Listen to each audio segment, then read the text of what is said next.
نحمده ونصلي ونسلم على رسوله الكريم اما بعد فاعوذ بالله من الشيطان الرجيم بسم الله الرحمن الرحيم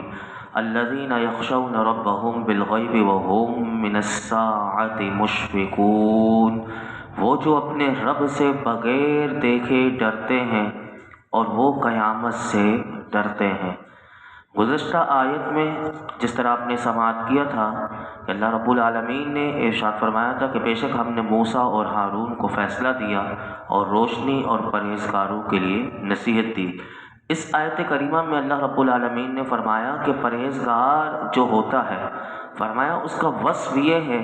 کہ وہ اللہ کے عذاب سے ڈرتا ہے، حالانکہ انہوں نے عذاب کا مشاہدہ نہیں کیا ہوا ہوتا، اور وہ قیامت کے دن ہونے والے حساب، سوال اور اس کی دیگر ہولناکیوں کو جو قرآن سے انہوں نے سنا، جو احادیث مبارکہ سے سنا، فرمایا اس سے وہ ڈرتے ہیں، اور اسی خوف کے سبب وہ اللہ کی نافرمانی سے کرنے سے بچتے ہیں۔ تو یہاں سے کیا پتہ چلا کہ ہمیں بھی چاہیے کہ ہم بھی جو یہ سنتے ہیں تو ہم اپنے دل کو ٹٹول کر دیکھیں کہ کیا ہم اللہ کی نافرمانی کرتے وقت اس سے ڈرتے ہیں یا نہیں۔ یاد رکھیے کہ جو لوگ بن دیکھے اللہ سے ڈرتے ہیں، ان کی فضیلت کے بارے میں قرآن پاک میں ایک مقام پر آتا ہے سورہ قاف میں کہ اللہ تعالیٰ فرماتا ہے من خشی الرحمن بالغیب وجاء بقلب منیب ادخلوها بسلام ذلک یوم الخلود، اور جو رحمان سے بن دیکھے ڈرتا ہے اور رجوع کرنے والے دل کے ساتھ آتا ہے، ان سے فرمایا جائے گا قیامت کے دن کہ سلامتی کے ساتھ جنت میں داخل ہو جاؤ، یہ ہمیشہ رہنے کا دن ہے۔ یعنی کتنے ان کو انعام اور اکرام سے قیامت کے دن نوازا جائے گا کہ جو آج دنیا میں اللہ سے ڈرتے ہیں۔ اللہ اکبر۔ اور اسی طرح یہی جو اللہ سے ڈرنے والے ہیں، ان کا سورہ ملک ہم روزانہ اگر پڑھیں، اور یہ پڑھنی بھی چاہیے کیونکہ یہ عذاب قبر سے بچاتی ہے، تو سورہ ملک کی آیت نمبر 12 میں اللہ تعالیٰ ارشاد فرماتا ہے ان الذین یخشون ربهم بالغیب لهم مغفرۃ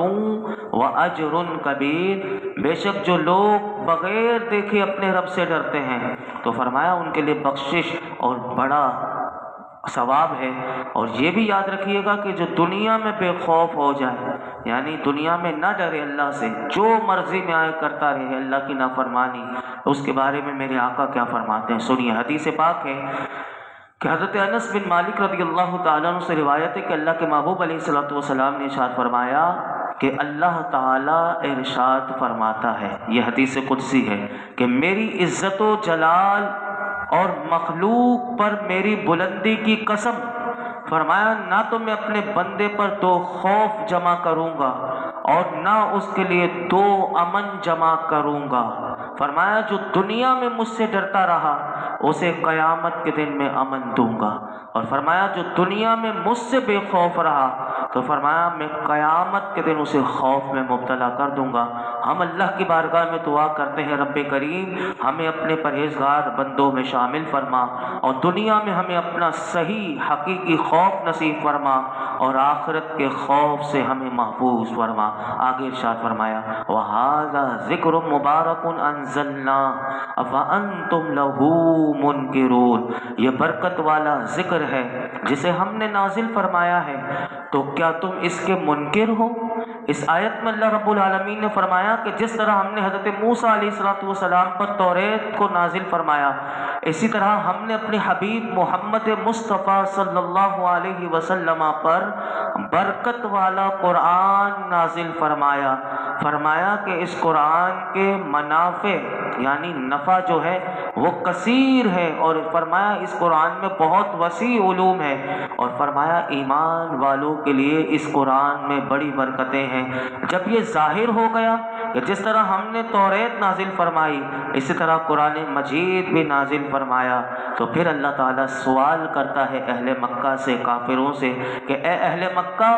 کیا یہ سب جاننے کے باوجود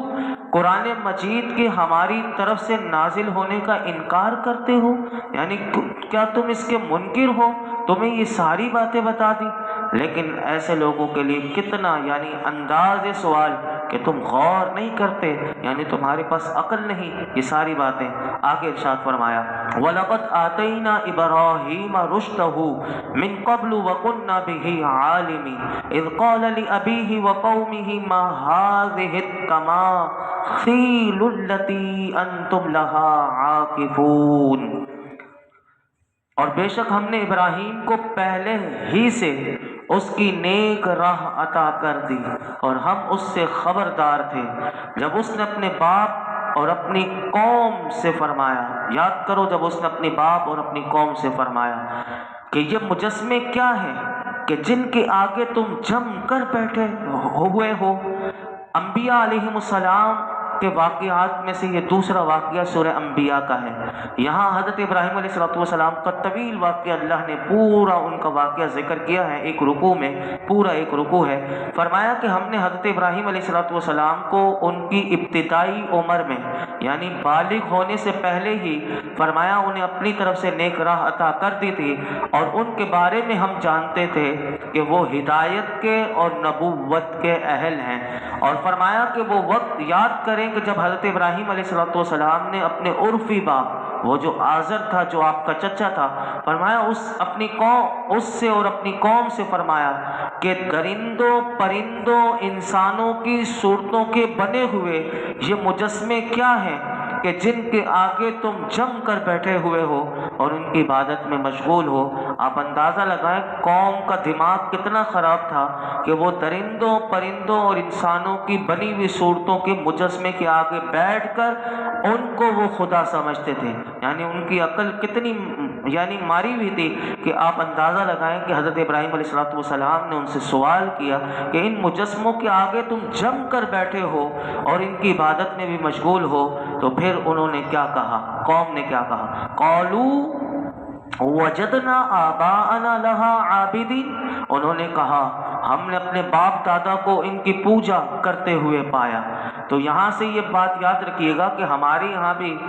جو بہت سی شادی بیاہ میں ایسی رسمیں ہوتی ہیں کہ جو شریعت کے خلاف ہوتی ہیں۔ اب تو ٹوٹل شادی خلاف شریعت، یعنی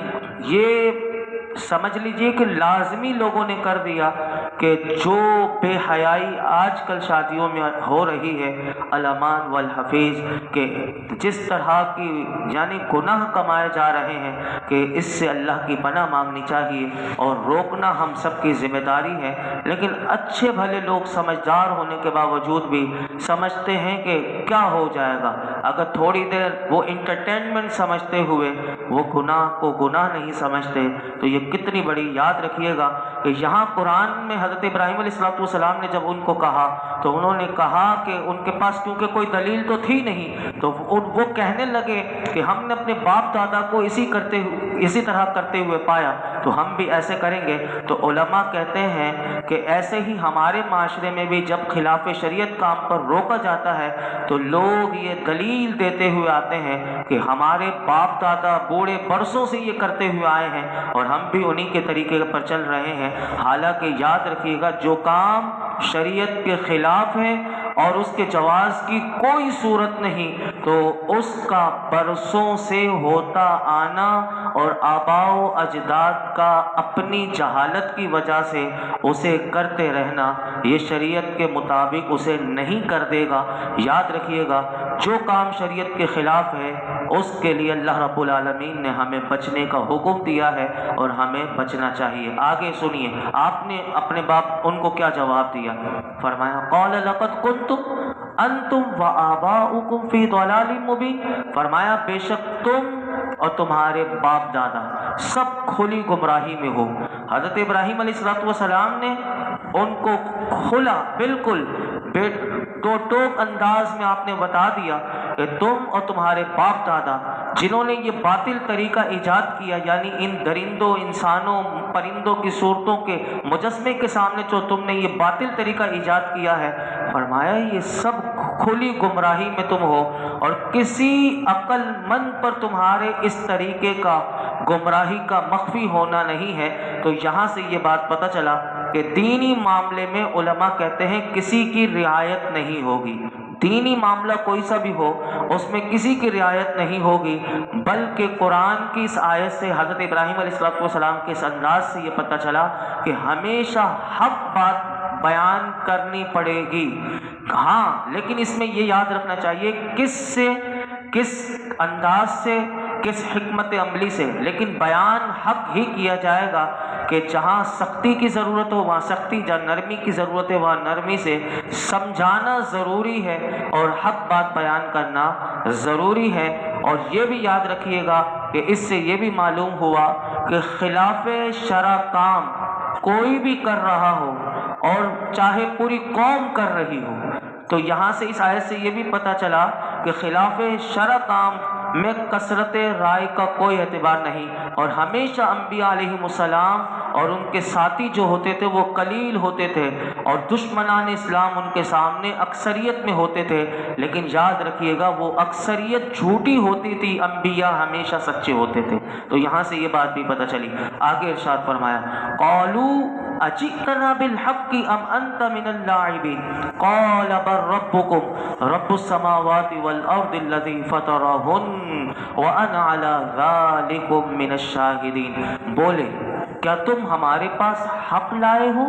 یا یوں ہی کھیل رہے ہو؟ فرمایا